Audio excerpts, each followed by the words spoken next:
signs your dog might need a break from training. Often when we are practicing things, us humans, we quite like to just keep going, and really perfect it. And sometimes your dog's going to start throwing out these behaviours, and you're going to perceive them as the dog being disrespectful to you, the dog not listening, the dog just mucking about and just causing you hassle, and it's annoying. When in actual fact, these behaviours are indications your dog needs a little break. Their wee brain cells are frying, and they just and your break could be 30 seconds, a minute, or it might be you just leave them until later on in the day. It doesn't matter, but being aware of these behaviours and what they actually mean can save you getting frustrated. It can save your dog not having a good time with you, and kind of effectively damaging the relationship as you keep trying to train them, because they'll be like, oh my god, my human's so grumpy, I don't like them. So what are the signs? Some dogs can kick into, we kind of call it the fool around behaviour, if they're not maybe understanding how the training session's going. So if we're not very good at communicating what we want them to do and the timing of our rewards and things like that, it leaves the dog going, I have no idea what you're trying to do. So they'll choose a behaviour like fool around. So what that looks like is they get all goofy.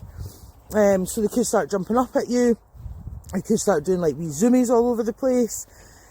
Some dogs will then escalate to grabbing leads, grabbing bits of your clothing and stuff, because they're like, oh, either I just don't understand this, or oh my god, how many more times do we have to do this? I'm tired. This is a nightmare. Some dogs will start barking at you. They'll be getting more vocal. Other dogs do it a little bit more subtly. They just kind of zone out. They just like turn away from you. So some of them might just wander off and go sniffing, and look like they've just totally lost interest in you, and they're like, oh, I don't know who you're talking to. Other dogs will sit there, just start looking around. Some will stop scratching, stop to scratch, at their collar area and stuff like that. And all this is doing is just buying them time for a break. So instead of us getting frustrated and a bit angry, and I find this is when our egos kick in, and we're like, how dare you not listen to me, and do you not know who I am? I'm so important to you, I feed you, I walk you, I keep you alive, you should do what I say. It is coming from a place of ego. When we get annoyed, we just need to take a breath and go, actually, how many repetitions have we done? Because for some dogs, anything above 3, one after the other, is too much. Neville, he could only do 4. And I had to give him a break because he did the whole wandering off thing, and he just totally disconnected and stuff like that. For some dogs it might be 6. Some dogs it could be as many as 10 and stuff like that. But you need to be aware of how your dog processes information, and you can only do that by looking at them objectively and not letting your ego get in the way, where you're like, you will do what I say, kind of thing.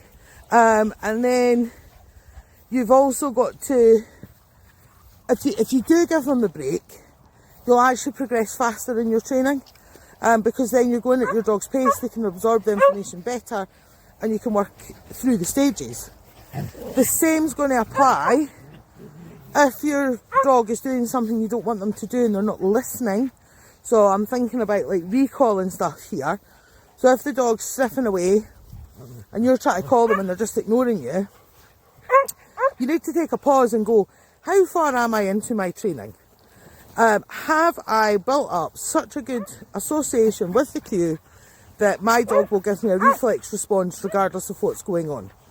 And if the answer is no, that's fine, but don't expect them to stop sniffing at something and turn when you've called them if you're not at that stage of training yet.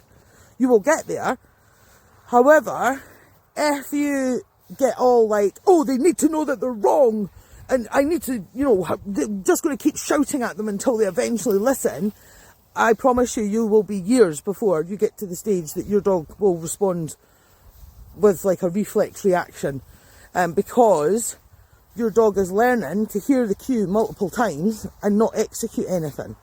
So your dog's just basically learning to ignore you So again, this is where your ego has to get checked, and you have to go, actually, do you know what? We're not at that stage of training yet. I'm still working on, I'm going to say my cue when I know my dog can execute the action, so that they're building in that association. And then as the more we practice, what we'll then do is start building in more distractions so I can get to the stage that I want. So if your dog is say for example with the recall and they're not listening, then walk down your lead or your line or walk up to them, because it's usually because they're sniffing something, so they're not going anywhere. Just walk up to them, give them a little tap across the back to be like, hey pal, do you remember? I'm still here. And then that is all that is information for you.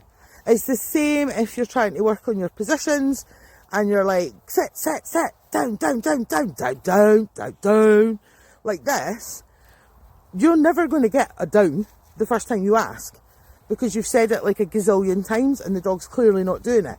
So your dog cannot ignore you if you don't say anything. It's as simple as that. You can't get arsey because they're not ignoring you because you've not said anything. Your dog can't get in the habit of hearing the cue and not executing the behaviour because you're not saying anything. So just take a breath and go, is my dog capable of doing it in this situation? Are things too distracting? Do I need to make it easier? Or do I need to go, oh actually, do you know what, we've not really taught this. So yeah, just little tips to help us when our dogs are giving us behaviours that we're a bit like, don't know if I want that or what to do, but keep those in mind as your dog's learning things, because if you do, it does honestly speed up their training.